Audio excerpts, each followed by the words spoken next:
Welcome to Two Guys, Three Crowns, the podcast that talks about what it's really like to live in Stockholm, Sweden. I'm Sean, and with my fellow American Rodney, we break down the good, the bad, and the just plain weird. It's quite the journey, so join us for the ride.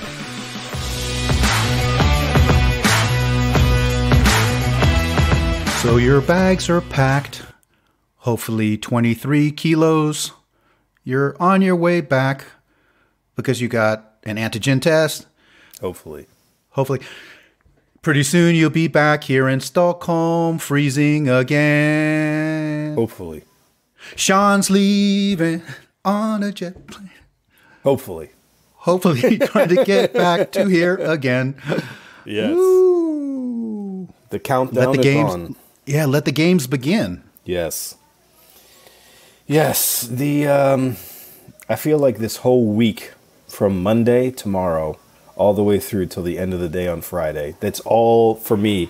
It's the same event in my mind because we start with now we all have to get tested to enter the U.S. regardless of if you're a citizen or not, or blue or red or whatever you may be. And I'm getting an antigen test tomorrow. So that completes my royal flush of COVID testing, because I've had the antibody, I've had the nasal PCR, I've had the mouth PCR, self-administered, drive-through, and now we'll have the antigen. So that's like, I've got the full set at that point. And then it's craziness. Leaving at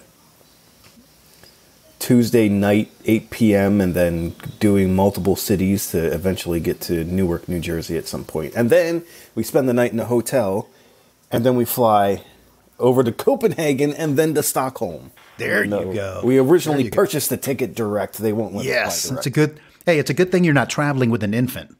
Yeah, well, it's a good thing, too, that it's been raining for a week straight here in Brazil, and none of the clothes that we're washing are getting dry. So we've had to send all of our clothes away to a laundry service, and they won't be ready till, like, late morning tomorrow. So we can't even properly pack yet. Yeah.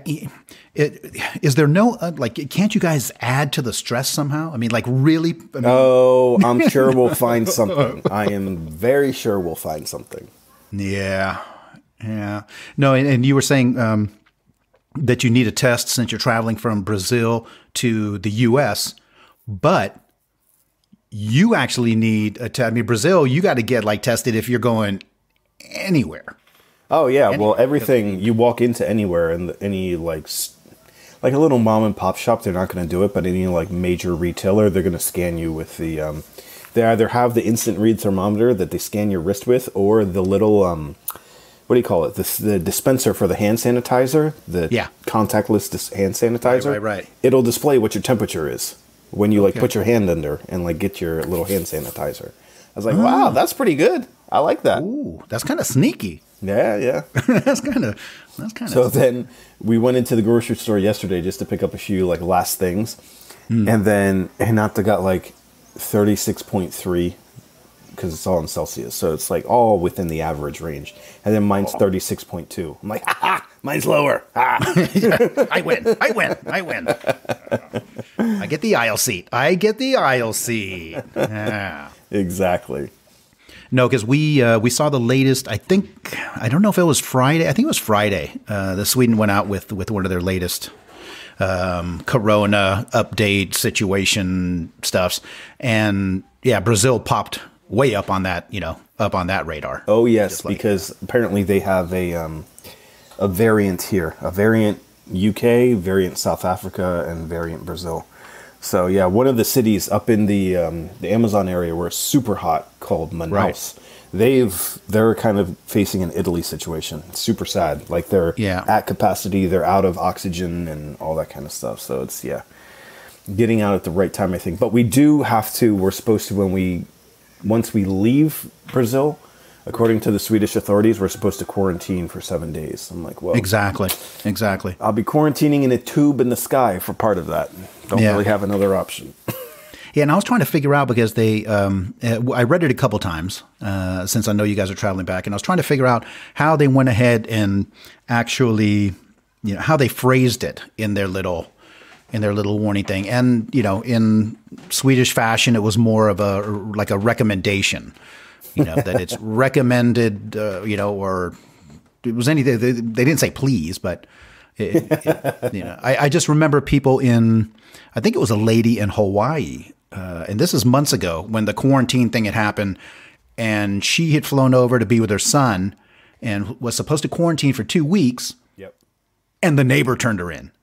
Ooh, yeah, that's cold. I think, the son's blooded. Yeah, but the son, it was like the son's neighbor. Oh, man. So, and I can't remember if she actually got arrested or just fined. But oh my God. But yeah, that's kind of well, yeah. Doesn't arresting someone kind of defeat the purpose? Like if they could have COVID, now you're going to throw them into a jail in close proximity with other people with minimal supplies. Well, and especially if nobody in the jail has it. They do now. Yeah, absolutely. Yeah, but turning a neighbor in, that's a low blow. That's like you shouldn't have let your trash blow onto my lawn that other month. Like exactly. That's some serious payback. Exactly. You remember that birthday party you had and you played your music until 2 a.m? Yeah. Exactly. But how are things in Sweden itself? Everything is pretty good here. The weather has been phenomenal the last couple of days, at least here in Stockholm. I know it's been snowing. My cousin up in Umeå sent out he put up something on social media. He was like, "Can't it stop snowing?" So I know that there's places in Sweden that it's coming down. Yeah. So, but our snowman is, he did the vitamin D diet. As soon as the sun came out, he lasted for about 24 hours. Yeah, I like it. And how's the COVID front though? Are people like you're having to actually see people in public? Yeah, I mean, we went shopping today. We did our little eco run, and it was we have now identified whatever time we went is the time to go to Ica and go shopping because there was nobody. There was nobody down there. Nice. But again, on the mask front, it's kind of. I did the Kista commute last week 2 times, so I was in and back on the train. And I was kind of surprised that more people weren't wearing masks. Wow.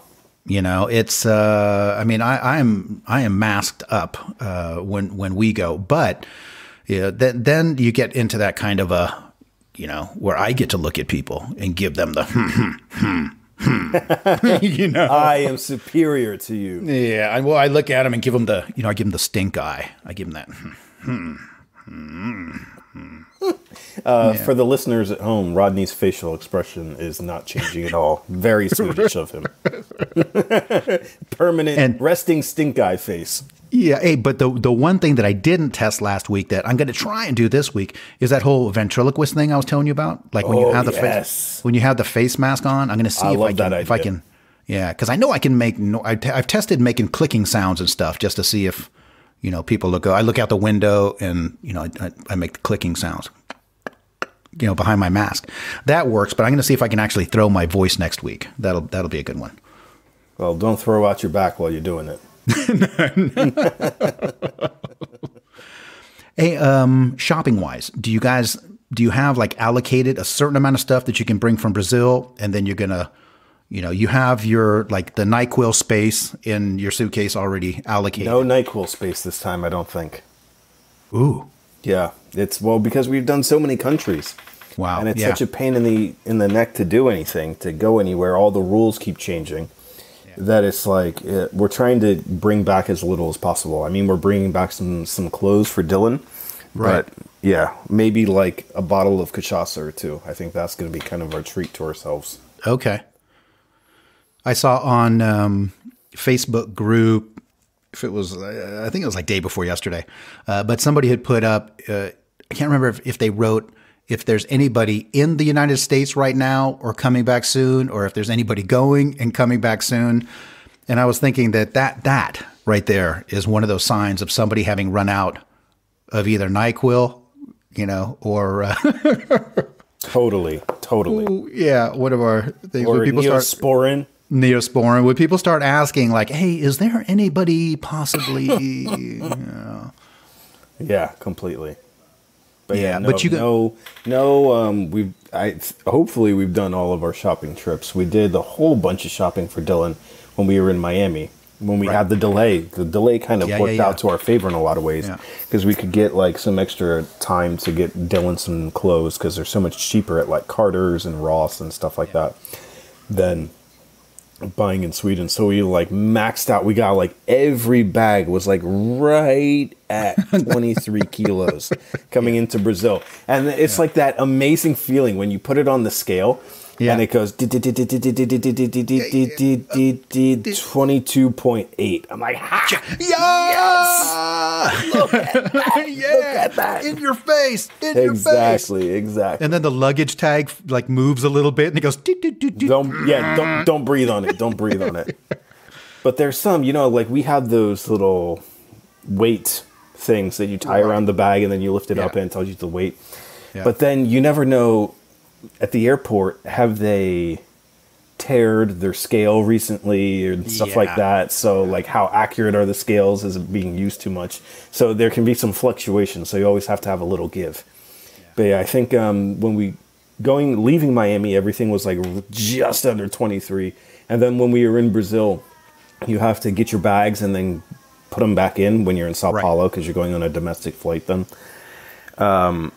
So like it was 28 kilos, 28 and change, and then one was like 30.2. I'm like looking at the guy, I'm like, I am not taking anything out of these bags to get that 0.2 out of this last bag. There's no way. He's just, and we have Dylan there going like, what time is it? Am I hungry? Am I tired? Am I just crazy? And I'm just like, you're not going to tell me to do this. I like Jedi mind tricked him. And then he's like, okay, keep going. Like, yeah, that's right. And now you got like moisture issues over there. you got humidity issues. So, what your scale is one place might not exactly be the same that it is when you get to the airport. Yeah, exactly. So you always got to build in a buffer.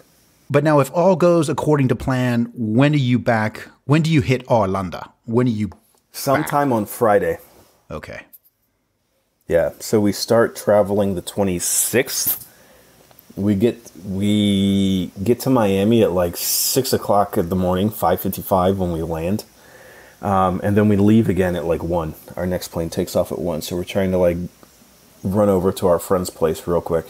Right. Because that's like a 20-minute car ride kind of thing. Yeah, because I mean, this is more the commute back. You did the mom thing on the way to. Yeah. So that's. Here we're in Florianopolis. So we go Florianopolis to Sao Paulo, because that's the big international airport. And then we do Sao Paulo to Miami, sit there for several hours, and then fly up to Newark, New Jersey. And there in Newark, but that's like a 3-hour flight in Newark. I'm not too worried about that one. But we have to have a hotel because our next flight isn't until the next day. Okay. But we had to do it that way because the way we bought the flights, right? So we bought the Sweden to North America as a round trip. And then everything else in different parts and pieces. So that I had to be available at Newark, New Jersey on the 28th at this time Yeah. So yeah. It's gonna be interesting to see how the plane loads look on the way back. Yeah, I I think it'll be the same. I think it should be the same. Anything international is a breeze.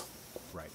It's like, you can tell the flight attendants, there's 10% capacity about on board. So it's like, there's no stress with them and stuff like that. They're like, yeah, just put your stuff wherever. Right. I'm like, okay, I don't know. Okay, just going to lie down. I'm going to see what you do. We don't have room here. We're going to change seats. They're like, yeah, okay. There's no, they're like, sit wherever you want. There's no one on this plane. It's just you guys, whatever. Yeah, but don't touch that curtain going into business class. That's off limits. Yeah. Because the one guy sitting up there. Yeah, he paid to not have to look at anyone while he's up there. That would be amazing though, right? All these flights when you see on the news sometimes where there's the one guy on the flight and it's literally completely empty. I'm like, right. let the dude sit in business. You know what I mean? Like, it's just so much more comfortable. Let him fly the plane. I mean, it's, you know, Why not? I mean, it's just him. Do that. Come on. It's just him. Loosen up a little bit. Bust out that bar cart. Come on. On autopilot. Come on. Give the guy 5 minutes. Yeah, exactly. I mean, how much damage can he do in 5 minutes? Yeah. Oh my God. Are you looking forward to coming back? I mean, I know that you've had a good full trip, but are you looking forward to? Yes, I'm looking forward to being home and kind of getting back in the normal routine, having like all of my clothing available to me at any one time. Internet that doesn't go out when it's raining. Ooh, right. Yeah, that's a killer. And you're coming home on, what is it, Taco Friday? I mean, you can get right back. It's going to be an Uber Eats Friday or Foodora Friday, whatever that is. We're going to hit the apartment and then collapse, and then like someone's going to like, while their face is on the floor drooling onto the wood, right, pull out their phone and like look at, do you want pizza or do you want...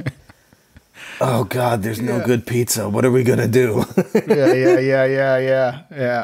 Do you want Chinese? Oh, they don't really have Chinese here, like U.S. Chinese. Exactly. We got to get Thai. The old Thai, Japanese, Chinese, everything Asian thrown into one restaurant. Right. Hey, speaking of Wi-Fi connections, I just had to pop this in there. So I got my iPhone 12. Which everybody's like, wow, how do you like the iPhone 12? Oh, and it's the Max. I got like the biggest. So it's like the iPad with 8 cameras on the back of it. Yeah, it has more eyes than most insects. I mean, there are so many lenses on that thing, and I was really intimidated when I first got the phone. I was afraid to take pictures because I'm like, man, I'm going to take a bad picture. I had this fantastic technology, and I'm going to take a bad picture. So I didn't take pictures or movies for like 4 days. I was so intimidated. Oh my God! But of course, it's supposed to be a 5G phone, which, to me, I'm like, oh, fantastic! It's 1 more G than 4. Right? I mean, for me, I'm thinking, okay, 5G. And then I didn't pay too much attention to it, but my commute to work. I get off in Kalla. I go right by Kista, and Kista is, of course, the headquarters of Ericsson. Yes, that's like I think that's one of the biggest employers there. And the other day on the way home, for like maybe 40 seconds, the little 5G symbol popped up on my phone, and I took a screenshot. I was like, look, I got 5G, and it was as we were passing Ericsson. And then once we passed Ericsson, it was like, boom, 4G. Welcome back to 2020. You were down. Yeah, you were back to 4G. Well, what do you do on 5G? Is it just faster? I know you're supposed to be able to use your laptop as your mobile device on 5G, something like that. It was like all the 40. Hey, I've had 5G for like 45 seconds. Yeah, well, you're more of an expert than I am now. Yeah, I mean, I just barely was able. I was fast enough to take a screenshot. That was about it. Yeah, where's Edward? He knows all about that kind of technology stuff. Yeah. Hey, we got to talk to him about Amazon. We do. When we have a chance to follow up with him. Because I know that Amazon Sweden, is there. And to be fair, I've only been on, Amazon Sweden 2 or 3 times. And all 3 times they didn't have spam. So I wasn't looking for electronics or comparing clothes or something. I'm like, okay, that for me is going to be the sign. That you're up playing in the big leagues. Yeah. No. So I really haven't been. Well, it's kind of like all the usual stuff that you would never buy from Amazon is kind of what's on Amazon Sweden right now. Or the stuff that you would find all by yourself quicker than like even going to Amazon. Yeah. Completely. Because I've done that. Yeah. Talk to me when you get Amazon Prime or Amazon Fresh. Then I'm interested. Yeah. When you get to that point where you're delivering the stuff that I haven't even thought about buying yet. Yeah, exactly. Then let's talk. When you like pop up when I log on, and then I'll go like, ooh, yeah, that does look good. I do need a giant green egg rotisserie smoking oven. On sale. Rhea. Yeah. That's one thing that website Wish, the Chinese website, they haven't. Oh man, I can't with that website. No, but they haven't quite gotten really the hang of the like percentage off, like percentage rebate. Yeah. So I saw something the other day, and I think it was like 2% off. It was like, if you buy now, then you will save 2%. And I was like, okay. Somebody didn't do their homework, or somebody did not read. Lost in translation. Any kind of, minus, save 2%. Yeah, but Wish, like, I find it's almost like playing in the casino. Hey, the cat in this room is attacking me for scritches. Animals everywhere. No, Wish is like playing the lottery. Like, you have a 50-50 chance of whatever you ordered coming to you in the correct color and size that you ordered, and then actually working. Yeah. Now, So Wish it's is like, when it actually works, you're like, oh, wow, that's cool. But then Wish is scary. Oh, man, Wish again. Yeah. No, Wish is kind of scary like that. I definitely wouldn't be ordering any like major. Don't order spam from there. Yeah, that I could take a chance. Well, it depends on how much it's going to be. But I mean, you could, I'm thinking, okay, if I'm going to buy a pair of sunglasses and risk, a couple of, okay, send me the wrong color, send me something with LED blinking. But you start getting up into like big bucks. I saw that you could buy a massage chair, like a full. Oh man, that thing would electrocute you. No question. But it was like 25,000 crowns. Yeah, no, you're dead in that thing. For sure. On Wish, you can't take a risk like that. Get out of here. 25,000 on a massage chair. I was like, okay. Absolutely not. Absolutely not. Because Tullverket. You know that the guys that charge you fees and stuff just trying to get birthday presents and Christmas presents.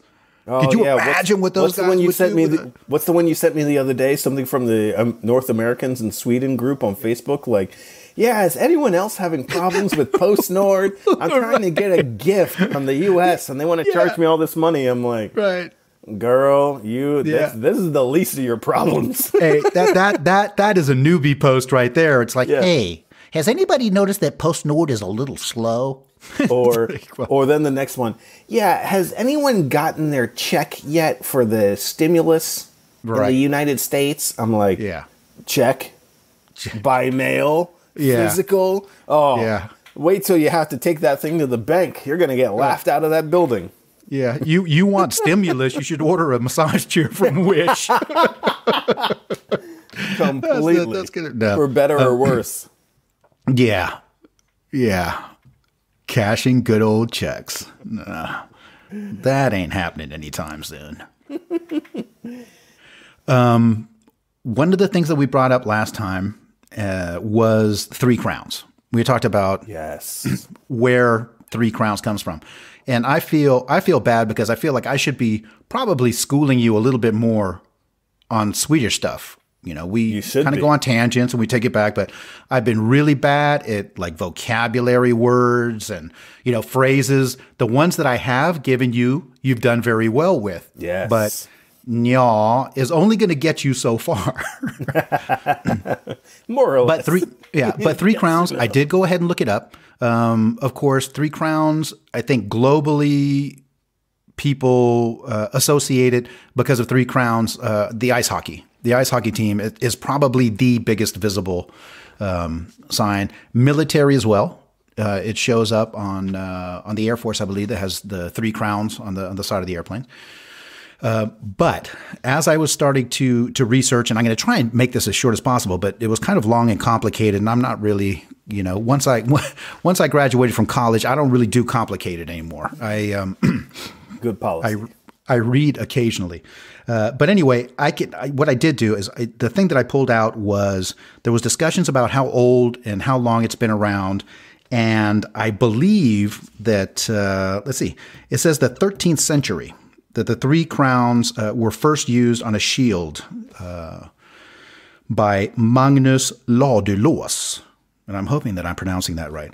And he lived from 1240 to 1290. So Three Crowns has been around as a symbol for a long, long time.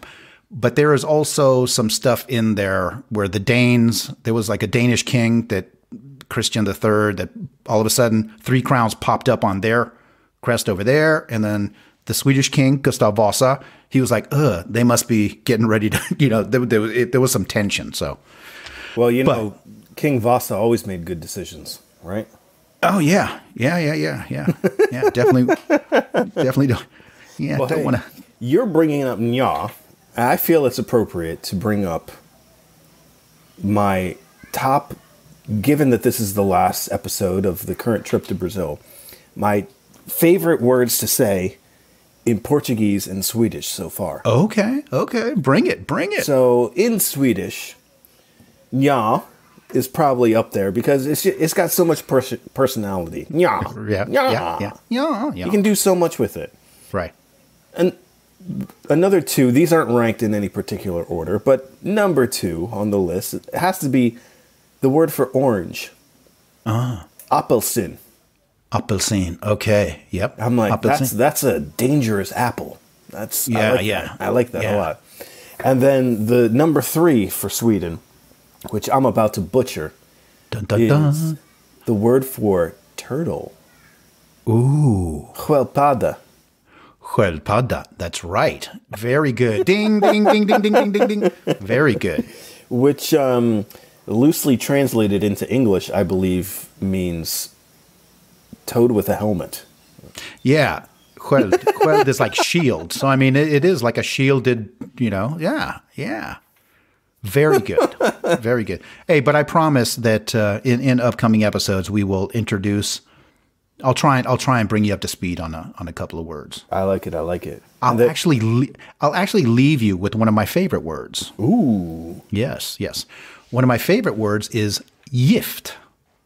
Gift. Yeah, it's spelt like gift. Okay. So it sounds nice and pleasant. Now, gift, depending upon how you're using it, means both married. Jag är gift. I'm married. It also means poison. Well, so I mean, yeah. Whichever way you want to go with it. But oh my God! So in Swedish, the word for married is also the same word for poison. There you have it. In a nutshell. I'll leave you with and the listeners with my sister's favorite word in Portuguese to learn a little Brazilian Portuguese while you're teaching me Swedish. Okay. It's the word for pineapple. Abacaxi. That sounds Japanese. Almost. Abacaxi. It's almost like you want to wave a magic wand when you say it. Abacaxi. I like it. Abacaxi. Just make sure your abacaxi is not yift. Yeah. I like it. Sean, safe travels. Take care of yourselves. Sir. Next time I talk to you, you will be even closer. Hopefully.